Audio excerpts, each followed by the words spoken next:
Did you risk your life finishing someone else's delivery? Were you promised wealth and rewards only to continue to risk your life, but also to have to pay to do so? Why waste tens of thousands of caps and hours of your life for that crappy boss Marley? In today's video, I will show you how to get a full amount of supplies from other players' caravans. If you are one of the few Wastelanders struggling for caps, stick around until the end and I'll give you some pointers to turn your caravans into an endless cap farm. If you have not yet completed the Bump in the Road quest, I have covered in a video how to farm infinite supplies for the initial investment of 500 caps. If you have completed the quest though, this new method is a lot more efficient. This video is brought to you by a commenter and my personal hero. The glitch is very simple. As long as your caravan is active on the map, you will get full credit for assisting anyone else's caravan.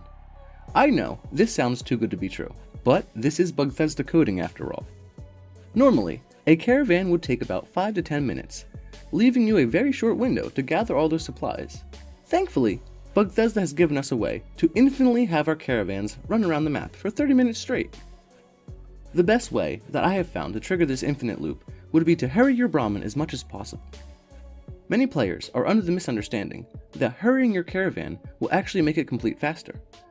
I believe it is intended to be a quick escape if your caravan is in too much danger, and not actually going to help you get the caravan done faster, but that's just my opinion from my experiences. If you want to avoid the infinite loop though, I recommend allowing your caravan to run at a normal pace for a few seconds in between hurries, or don't even hurry at all. This may seem like it will take longer, but at least you will have a higher chance of completing the run. Your caravan is completed after 3 triggered quest markers. If you can manage to skip one of these quest triggers, then you usually can initiate the infinite loop, but this glitch can be triggered from normal gameplay as well. Once this loop is triggered, look for a caravan that is close to completion. They usually take about 5 minutes, so one that has started about 4 minutes ago is usually your best bet. Once completed, you will receive the full amount of supplies that the player that started the caravan will also receive. Now, you are free to complete any other caravans that were active before yours, or if you are not using the infinite loop, go complete your own.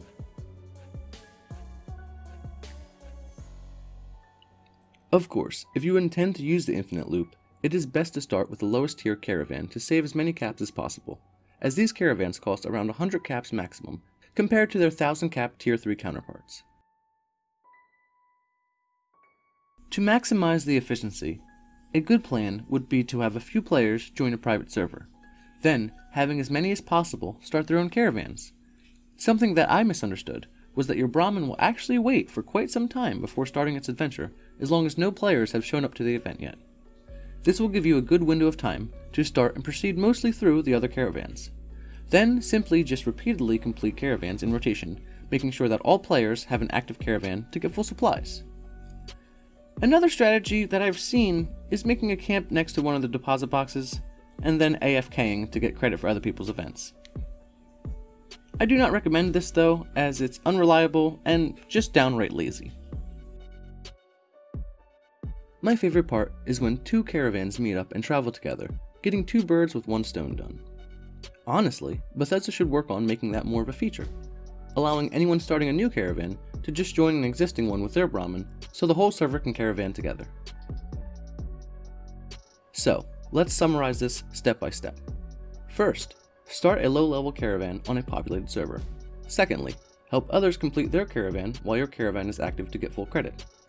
And finally, either finish your own caravan or let it fail and just start another one. Keep in mind that there can only be 3 active caravans on the map, at least on Xbox. So, when trying to start another caravan, in addition to 3, Marley will simply tell you, not this time. Not this time. Seems your effort inspired some other travelers to take on a little work. They could probably do with some assistance though, if you want to go catch them up. This is definitely not working as intended, so enjoy it while it lasts. Then again, infinite caravan loops have been a feature since the PTS, so maybe they will never fix it. Now, let's get to some ways that you can turn this cap sink into a cap farm. With the addition of the currently 4 new traders, and 1 more on the way, there are a lot of new items that can be purchased for caps. So investing supplies and upgrading certain traders will be a lot more lucrative than others. For starters, the decorator will give you nothing to sell to other players. So unless you like a new look around your outpost, it's best to save him for last. Another trader that you may want to wait for is the Brahmin Tamer, giving you nothing to purchase for caps, but still being useful, giving you buffs for your Brahmin if needed. Though mostly not needed, thanks to medic weapons and the perk friendly fire, still something to keep in mind for anybody struggling to get these done. Until the next update comes out, with the newest trader, carrying in my opinion some of the best outfits in the game, you are left with 2 other trader choices: the Imported Goods Merchant and the Ammo Trader. The Goods Merchant will give you quite a few tradable plans with each new tier upgrade. With how valuable caps are to some and how useless they are to many, I recommend buying these plans and selling them at a convenience fee for an additional 25%. Keep in mind that God Howard needs his 10% tax too, if you choose to sell these in your vendor. Your other, and far better choice, is Theo the Ammo Merchant. At tier 1, he will simply sell overpriced ammo. Once upgrading him to tier 2 though, that will unlock the quest Unconventional Weaponry.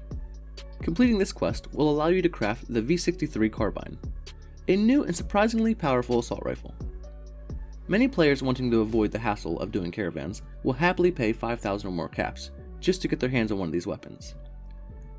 If you were able to simply roll a 1-star quad, to me personally it would be worth upwards of 10,000 caps, as I can't roll one for myself sadly. So selling this weapon alone could be a very good way to make caps while players are still seeking this weapon. Upgrading Theo to tier 3 will unlock the plans for the modifications for this weapon. Although I have read that learning these plans will make them unavailable in his inventory, from my experience this is untrue, and once you learn them they will still be able to be purchased and resold. My final recommendation: if you have maxed out all the other current traders, there is still 1 more on the way, so be sure to get as many supplies as possible before the new trader is released. But be aware that the maximum amount of supplies that you can store is only 1,000. One more thing: if you are already rank 100 on the scoreboard, each caravan counts as a public event. Completing 3 of these will complete the weekly repeatable challenge of getting 3 public events done, so be sure to grind as much extra score as you want. I hope all of this information helps you out in your adventures. I would like to thank my commenter, Michael Clark, for this beautiful new Bethesda feature. And as always guys, thank you so much for watching. Everybody come here, gather round. Welcome to the freak show, the best in town. What the hell's wrong with me? I don't get along with anybody, honestly. I've been living in my own head constantly. Thoughts jumbled round, think I need a new lobotomy. Wait!